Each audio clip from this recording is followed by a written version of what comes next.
그날도 한국행 비행기였습니다. 처음도 아니고 마지막일지도 모른다고 생각했어요. 익숙한 불편함, 예측 가능한 오해들. 그게 제가 알고 있던 한국이었거든요. 누가 먼저 양보할까 눈치 보던 좌석 교환. 웃으며 요구하지만 진심은 보이지 않던 고객들. 제가 겪은 한국은 늘 그렇게 조금 차가웠습니다. 그런데 이상하게도 그날은 뭔가 다르게 흘러가기 시작했어요. 기내에서 작은 소란이 있었고 전 그냥 또 그런 일이라고 넘기려 했는데 조용히 다가와 한 남자의 말 한마디가 묘하게 마음에 남았습니다. 그때는 몰랐어요. 그 작은 친절이 제 인생 전체를 뒤흔들게 될 줄은. 안녕하세요. 제 이름은 제시카 윌슨입니다. 미국 시애틀에서 태어났고 지금은 15년 차 승무원으로 일하고 있어요. 전 세계 수십 개 나라를 오가며 일해왔지만 한국이라는 나라는 솔직히 늘 낯설고 조금은 불편한 곳이었어요. 하지만 그날 이후로 저는 처음으로 내가 잘못 보고 있었던 걸까 스스로를 돌아보게 됐습니다. 지금부터 제가 직접 겪은 그 한국행 비행기에서 시작된 조금 특별했던 7일간의 이야기를 들려드릴게요. 그날도 한국행 비행기였습니다. LA 국제공항 승무원 라운지에서 스케줄을 확인하던 저는 또다시 그 세 글자를 마주했어요. PUS 부산 김해국제공항. 15년 차 승무원인데도 한국행만큼은 늘 마음이 무거웠어요. 동료 메디슨이 제 표정을 보더니 웃으며 또 한국 가는 거냐고 물었어요. 자기는 좋던데 왜 그렇게 싫어하냐고 하더라고요. 그녀에게는 어떻게 설명해야 할지 몰랐습니다. 제가 경험한 한국은 달랐거든요. 3년 전 저를 완전히 바꿔놓은 사건이 있었어요. 한국행 비행기에서 만난 남성 승객이 저에게 미국 사람이라면서 왜 이렇게 불친절하냐고 말했거든요. 좀 더 웃으면서 해달라고 하더라고요. 그 순간 제 안에 뭔가가 무너졌습니다. 최선을 다해 서비스하고 있었는데 한국 승객들이 기대하는 특별한 친절함을 보여주지 못했다는 이유로 그런 말을 들어야 했거든요. 그 이후로 한국행은 저에게 시험받는 것이 되었어요. 지금 생각해보면 참 어렸던 것 같아요. 한 사람의 말을 한 나라 전체로 확대해서 받아들이다니. 하지만 상처받은 마음이라는 게 그렇잖아요. 이번에도 마음 한구석이 무거웠어요. 또 그런 시선들을 마주해야 하나, 또 형식적인 친절을 강요받아야 하나 하는 생각들이 머릿속을 맴돌았거든요. 비행기에 오르면서도 마찬가지였습니다. 한국 승객들을 마주할 때마다 어딘지 모르게 긴장하게 되더라고요. 그런데 이상했어요. 이번 비행에서는 뭔가 다른 느낌이 들기 시작했거든요. 탑승하는 승객들 중에서도 특히 조용하고 차분한 분위기를 풍기는 한 남성이 눈에 띄었어요. 30대 후반쯤 되어 보이는 그분은 특별한 요구사항도 없었고 그저 조용히 자리에 앉아 책을 읽고 계셨어요. 비행이 시작되고 얼마 지나지 않아 기내에서 작은 소란이 일어났습니다. 좌석 배정 문제로 두 승객이 다투기 시작한 거예요. 이런 일은 정말 자주 있어서 저는 바로 중재에 나섰어요. 죄송하다며 제가 좌석 배정을 다시 확인해 드리겠다고 했어요. 하지만 두 분 다 흥분한 상태라 쉽게 정리되지 않았어요. 오히려 저에게까지 화를 내시더라고요. 또다시 3년 전 그 기억이 떠오르면서 가슴이 답답해졌습니다. 그때 조용했던 그 남성분이 자리에서 일어나시더니 정말 차분한 목소리로 말씀하시는 거예요. 실례한다며 본인이 통로 쪽 자리인데 혹시 바꿔드려도 될지 물어보시더라고요. 자신은 어디든 괜찮다고 하시면서요. 그 한마디로 상황이 완전히 달라졌어요. 창가를 원했던 분은 고마워하며 자리를 옮기셨고 처음 앉아 계셨던 분도 미안하다며 인사를 하셨어요. 저는 그 모습을 보면서 묘한 감정을 느꼈습니다. 제가 해결하지 못한 상황을 그렇게 자연스럽게 그리고 따뜻하게 정리해 주신 거잖아요. 나중에 그분께 감사 인사를 드리러 갔을 때 그분은 그저 미소만 지으시며 괜찮다고 하시더라고요. 그런데 그 미소가 참 인상적이었어요. 형식적이지 않은 진짜 따뜻한 미소였거든요. 그 순간 저는 생각했습니다. 어쩌면 제가 한국에 대해 갖고 있던 생각들이 틀렸을지도 모르겠다고. 물론 그때만 해도 그분이 제 인생을 완전히 바꿔놓을 사람이 될 줄은 몰랐어요. 하지만 이상하게도 그분의 그 조용한 친절함이 마음 한구석에 계속 남아있더라고요. 한국에 도착하고 나서도 그 생각이 계속 맴돌았습니다. 이번에는 일주일간 자유시간을 받게 되었거든요. 보통이라면 호텔에만 있다가 바로 돌아갔을 텐데 그날은 왠지 부산 거리를 한번 걸어보고 싶다는 생각이 들었어요. 그때까지만 해도 저는 몰랐습니다. 그 작은 호기심이 제 인생 전체를 뒤바꿀 7일의 시작이 될 줄은요. 부산이라는 도시를 처음 제대로 걸어본 건 그때가 처음이었어요. 호텔에서 나와 서면거리로 향하면서 저는 묘한 기분을 느꼈습니다. 15년간 이 도시를 수십 번 거쳐갔지만 항상 공항과 호텔 사이만 왔거든요. 거리는 생각보다 질서정연했어요. 횡단보도에서 신호를 기다리는 사람들, 지하철 입구에서 한 줄로 서는 모습들. 제가 알던 한국 사람들의 모습과는 달랐거든요. 편의점에 들어가서 물을 사려는데 점원 아주머니가 제게 영어로 말을 걸어오시더라고요. 헬로 웰컴이라고 하시는데 어색한 발음이었지만 진심이 느껴졌어요. 그런데 계산을 하려는 순간 지갑이 없었어요. 분명히 넣고 나왔는데 어디선가 떨어뜨린 모양이었어요. 한국 원화도 신용카드도 모두 그 지갑 안에 있었거든요. 점원 아주머니께 죄송하다고 말하고 밖으로 나왔는데 막막하더라고요. 한국어도 못하는 상황에서 경찰서는 어떻게 찾아가야 하나. 그때 김해공항에서 봤던 안내 데스크가 생각났어요. 외국인 도움 서비스라고 써있던 곳이 있었거든요. 혹시 부산에도 그런 곳이 있을까 싶어서 스마트폰으로 검색해봤어요. 부산시 외국인 관광 안내소라는 게 있더라고요. 지도를 보니 멀지 않은 곳에 있었어요. 30분쯤 걸어가니 작은 사무실 같은 곳이 나왔어요. 들어가서 상황을 설명했더니 젊은 남성 직원이 나와서 도와주겠다고 하더라고요. 그런데 그 얼굴을 보는 순간 깜짝 놀랐습니다. 어제 비행기에서 좌석 분쟁을 해결해 주셨던 바로 그분이었거든요. 정말 놀라서 어떻게 이런 일이 가능하냐고 물었더니 그분이 미소를 지으며 말씀하시더라고요. 자신이 부산시 외국인 관광 자원봉사를 하고 있다고, 평일에는 회사 일을 하고 주말에는 이렇게 도움을 준다고 하시더라고요. 아, 그래서 어제 그렇게 차분하게 상황을 정리해 주셨구나 하는 생각이 들었어요. 이분은 원래 이런 일을 하는 사람이었던 거예요.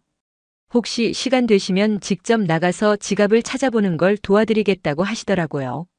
태호라고 소개해 주시면서 말이에요. 태호 씨와 함께 제가 걸었던 길을 다시 따라가면서 지갑을 찾기 시작했어요. 편의점부터 시작해서 제가 들렸던 모든 곳을 하나하나 확인해 봤어요. 30분 정도 찾아다니니까 한 카페 앞에서 지갑을 발견했어요. 정말 다행이었어요. 안에 들어있던 것들도 모두 그대로 있었고요. 정말 고맙다고 인사를 드리니까 태호 씨가 괜찮다고 하시더라고요. 이런 일이 자원봉사의 일부라고, 오히려 도움이 되어서 기쁘다고 하시더라고요. 그런데 지갑을 찾고 나니까 뭔가 아쉬운 마음이 들었어요. 이제 헤어져야 하는 건가 하는 생각이 들더라고요. 태호 씨가 제 표정을 보시더니 혹시 시간 되시면 부산 구경을 좀 더 해보시는 게 어떻겠냐고 제안하셨어요. 자원봉사 일정이 끝났으니까 개인적으로 안내해드리고 싶다고 하시더라고요. 저는 그 제안이 정말 고마웠어요. 혼자서는 어디로 가야 할지도 모르겠고 언어도 안 통하니까요. 첫 번째로 간 곳은 자갈치 시장이었어요. 부산 하면 자갈치 시장이라며 여기서 진짜 부산 사람들을 만날 수 있다고 하시더라고요. 시장에 들어서자마자 엄청난 활기가 느껴졌어요. 아주머니들의 큰 목소리, 펄떡이는 싱싱한 생선들. 정말 살아있는 느낌이었어요. 태호 씨가 시장 상인분들과 자연스럽게 인사를 나누시더라고요. 어릴 때부터 이 시장에서 자랐다고 정말 고향 같은 곳이라고 하시더라고요. 한 아주머니가 저를 보시더니 외국 손님이라며 반갑게 맞아주셨어요. 어디서 왔냐고 물어보시길래 태호 씨가 미국에서 오신 승무원분이라고 소개해 주셨어요. 아이고, 그래라며 우리 부산이 어떠냐고 물어보시더라고요. 정말 좋다고 대답하니까 환하게 웃으시면서 그라제 우리 부산 진짜 좋지라고 하시더라고요. 그 순간 저는 느꼈어요. 이분들의 관심은 아기가 없었구나. 그냥 순수한 호기심과 자랑스러움이었구나. 시장 구경을 하던 중 태호 씨가 조심스럽게 제안하셨어요. 점심시간이 되었는데 근처에 저희 어머니가 하시는 식당이 있다고, 혹시 시간 괜찮으시면 간단히 식사라도 하시겠냐고요. 평소 같았으면 정중히 거절했을 거예요. 하지만 태호 씨는 자원봉사자로서 저를 도와주시는 거였고 아기가 없다는 걸 알 수 있었어요. 골목길을 따라 걷다 보니 작은 식당이 나타났어요. 어머니 돼지국밥이라고 손글씨로 쓰인 간판. 문을 열자마자 뜨거운 김과 함께 진한 국물 냄새가 확 올라왔어요. 어서 와요라며 부엌에서 작고 마른 할머니 한 분이 나오셨어요. 태호 씨 어머니셨어요. 저를 보자마자 눈이 동그래지시더니 말씀하셨어요. 어머 태호야, 이 예쁜 아가씨가 누구냐, 외국분이라고 하시더라고요. 어머니는 제 손을 꼭 잡으시며 안으로 이끄셨어요. 아이고, 먼 나라에서 왔는데 자 여기 앉으라고 하시면서 배고프지 금방 해드린다고 하셨어요. 얼마 지나지 않아 김이 모락모락 나는 뚝배기를 들고 오셨어요. 돼지국밥이라며 처음이지 좀 생소할 수도 있는데 한번 먹어보라고 하셨어요. 몸이 뜨끈해져서 좋다고요. 솔직히 말하면 첫 냄새부터가 낯설었어요. 걸쭉하고 진한 국물에 온갖 채소들이 들어있는 생소한 요리. 하지만 어머니의 그 기대하는 눈빛을 보니 거절할 수가 없더라고요. 조심스럽게 한 숟가락을 떠서 입에 넣었어요. 그 순간 뭔가 가슴 깊숙한 곳이 따뜻해지는 느낌이었어요. 단순히 뜨거운 국물이 아니라 그 안에 담긴 마음이 전해지는 것 같았거든요. 어때, 맛있지라고 어머니가 기대에 찬 표정으로 물어보시니까 저는 고개를 끄덕이며 대답했어요. 네, 정말 맛있다고요. 그러자 어머니가 환하게 웃으시면서 반찬들을 하나하나 제 앞에 놓아주기 시작하셨어요. 미국엔 이런 거 없지, 그래도 여기서 한 끼 제대로 먹고 가야지. 우리는 뭐 손님이면 다 내 새끼 같으니까라고 하시더라고요. 그 말을 듣는 순간 제 눈가가 뜨거워졌어요. 왜 그런지 모르겠어요. 그냥 마음 깊숙한 곳이 톡하고 건드려진 느낌이었거든요. 멀리서 와서 고생 많지, 한국 사람들이 너무 까칠하게 굴지 않았어라고 어머니가 물어보셨어요. 괜찮다고 모든 분들이 친절했다고 대답했어요. 에이, 거짓말하지 마, 눈에 다 써있어, 속상한 일 있었구나라고 하시더라고요. 어머니는 제 마음을 금세 알아차리시더니 제 손을 다시 한번 꼭 잡으셨어요. 그래도 앞으로는 다를 거라고, 우리나라 사람들이 좀 서툴러서 그렇지 마음은 다 따뜻한 사람들이라고 하시더라고요. 너도 이제 우리 딸 같은데 뭘 그러냐고요. 그 순간 저는 정말 울컥했어요. 우리 딸 같다는 그 한마디가 제 마음 깊숙이 박혔거든요. 식사를 마치고 일어설 때 어머니가 제게 작은 반찬통을 건네셨어요. 김치라며 호텔 가서 먹어보라고, 입맛 없을 때 좋다고 하셨어요. 아니라며 이런 건 받을 수 없다고 했어요. 딸한테 주는 건데 뭐가 미안하냐고 하시더라고요. 또 딸이라는 말씀을 하시더라고요. 저는 그 반찬통을 받으면서 이상한 기분을 느꼈어요. 정말로 누군가의 딸이 된 것 같은 그런 따뜻한 느낌이었거든요. 그 이후 며칠 동안 태호 씨와 부산 곳곳을 다녔어요. 해운대 해변도 가고 용두산 공부도 올라가고 태종대도 구경했어요. 태호 씨는 정말 좋은 가이드였어요. 그런데 셋째 날 아침 갑자기 태호 씨에게 연락이 안 됐어요. 약속 시간이 되어도 나타나지 않으시더라고요. 전화도 받지 않고 문자도 답이 없었어요. 저는 점점 불안해졌어요. 혹시 제가 뭔가 잘못했나? 아니면 귀찮아서 피하는 건가?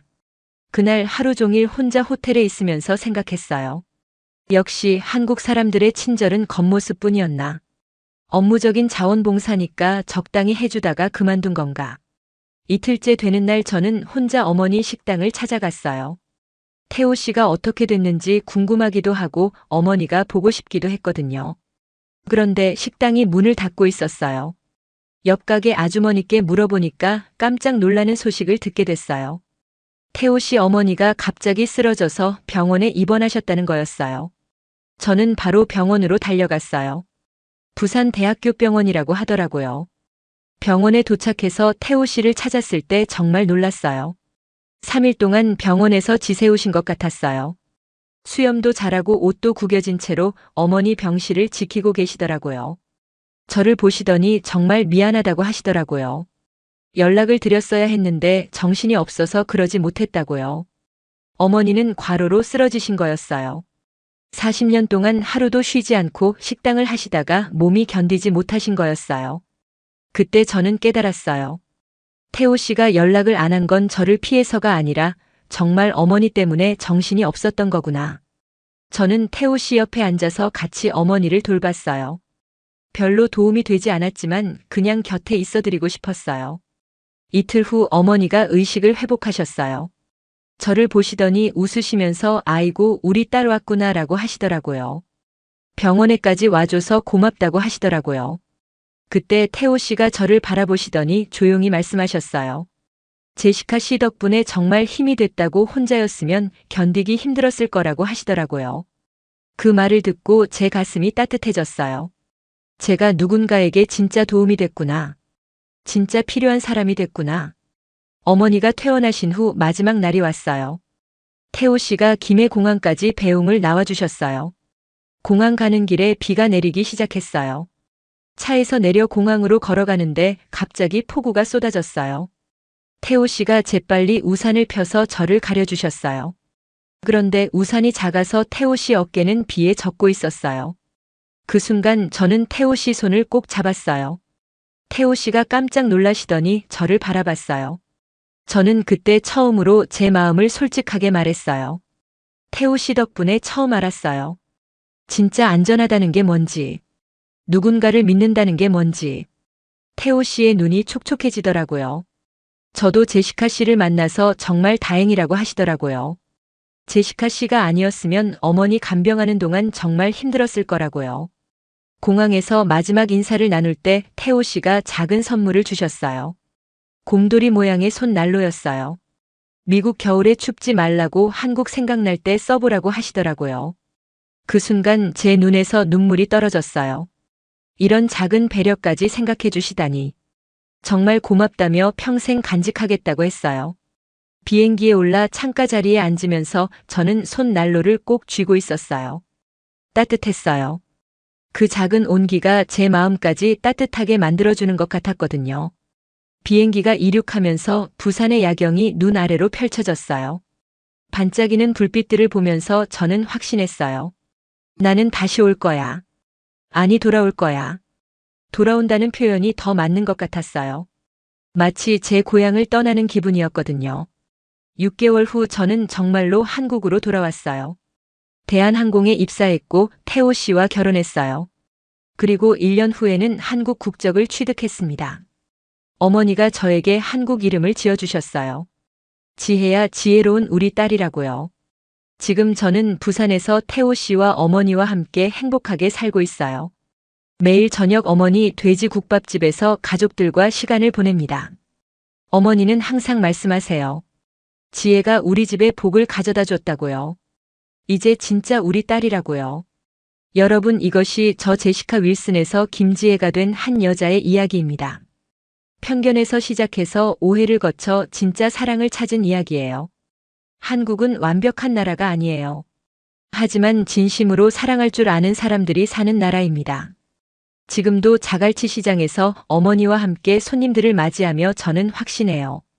여기가 바로 제가 평생 살고 싶은 곳이다. 이 사람들이 바로 제 진짜 가족이다. 감사합니다. 좋아요와 구독 버튼을 눌러주시면 더 많은 감동적인 이야기를 들려드릴 수 있습니다.